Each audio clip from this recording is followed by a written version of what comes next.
Bonsoir. Vous vous rappelez tous quand on était gamin, quand on allait à l'école, tout le monde n'avait pas les moyens. Hein? Ok, il y en a qui avaient des parents qui n'étaient pas vraiment, voilà, assez aisés.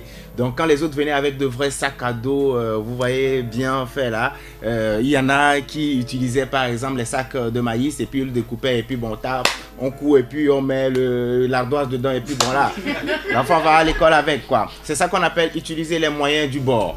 Vous voyez, c'est ce qui se passe aujourd'hui devant la prison civile de Lomé ou à la prison civile de Lomé, vous voyez. Pour éviter que les femmes entrent à la prison civile de Lomé avec de la cocaïne, qu'est-ce qu'ils ont fait puisqu'il n'y a pas de scanner, puisqu'il n'y a pas des chiens pour voir s'il y a quand même de la cocaïne. Qu'est-ce qu'ils font? Ils font simple, ils utilisent les moyens du bord. Quand une femme arrive, on écarte ses jambes et on fout les doigts dans son vagin. Et on va dans les coins et recoins du vagin pour voir s'il n'y a pas de la cocaïne cachée quelque part. Ils nous disent qu'avant, ils le faisaient juste par rapport à d'autres femmes. Et quand ils voyaient des femmes responsables, ils ne leur faisaient pas ça. Donc, ok. Donc, quand une femme arrive, si on voit qu'elle est responsable, bon, ok, elle est privilégiée, ben, les autres femmes, on peut foutre le doigt dans leur vagin et vérifier. Donc, comment vous faites alors pour faire la distinction entre une femme responsable et une femme qui n'est pas responsable? Ah d'accord, c'est l'habillement.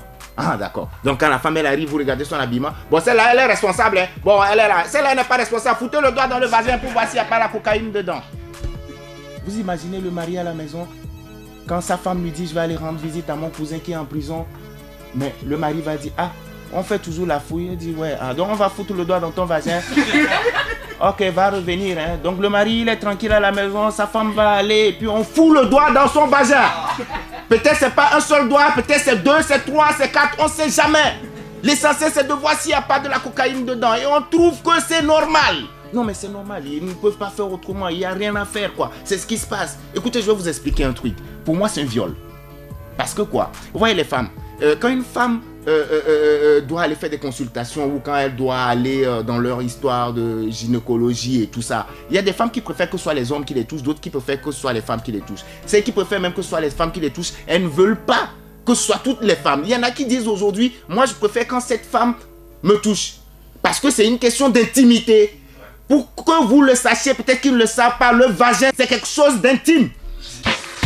La femme elle quitte sa maison, elle arrive, elle ne sait pas qui va l'accueillir devant la prison civile. C'est elle, c'est pas elle. Quand elle trouve la personne, ah ben voilà, j'écarte mes jambes, tu fous ton doigt dans mon truc et puis c'est bon quoi. Mais putain, ça doit être intéressant quoi. Et ils nous disent que, non mais écoutez, c'est des femmes qui font ça. Que non, comme c'est des femmes, on ne peut pas permettre à des hommes de le faire. Ah, c'est les femmes qui foutent les doigts dans les vagins des autres femmes. Ok, donc elles ne peuvent rien sentir en fait. Ouais. Vous êtes au courant qu'il y a des homosexuels quand même dans ce pays-là? Vous êtes sûr, vous êtes au courant qu'il y a quand même des lesbiennes? Et que peut-être que les femmes à qui on fait ça prennent leurs pieds pendant que vous le faites? Vous laissez une autre femme foutre le doigt dans le truc comme ça. Et vous dites que non, que c'est une femme. Donc c'est une femme, il n'y a pas de souci.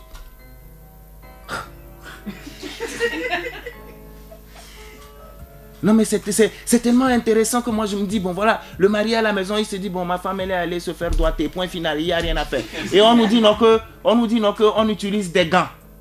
Donc le fait de mettre des gants sur les doigts, ça enlève la sensibilité, donc il n'y a pas de conneries qui rentrent.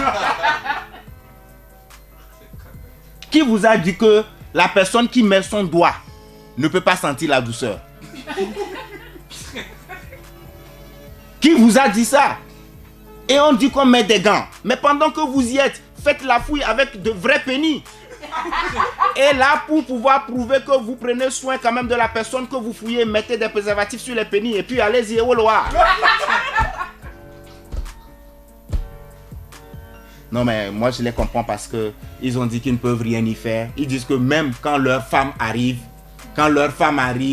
devant eux, on fouille leurs femmes aussi. Donc, les responsables de la prison, quand ils sont là, leurs femmes viennent pour rendre visite à quelqu'un, on les fouille aussi. Ça, regarde. Ah, c'est ma femme là-bas, on est en train de la doiter. Hein. Ouais, celle-là, celle qui est écartée là-bas, celle qui a le vagin, c'est ma femme.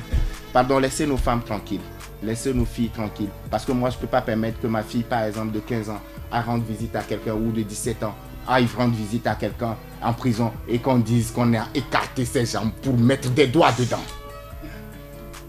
Sans mon accord. Laissez nos femmes, et je ne sais pas pourquoi c'est seulement les femmes que vous doigtez, parce qu'il n'y a pas que les femmes qui ont des trous.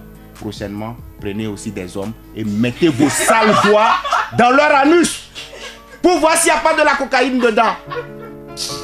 Du n'importe quoi.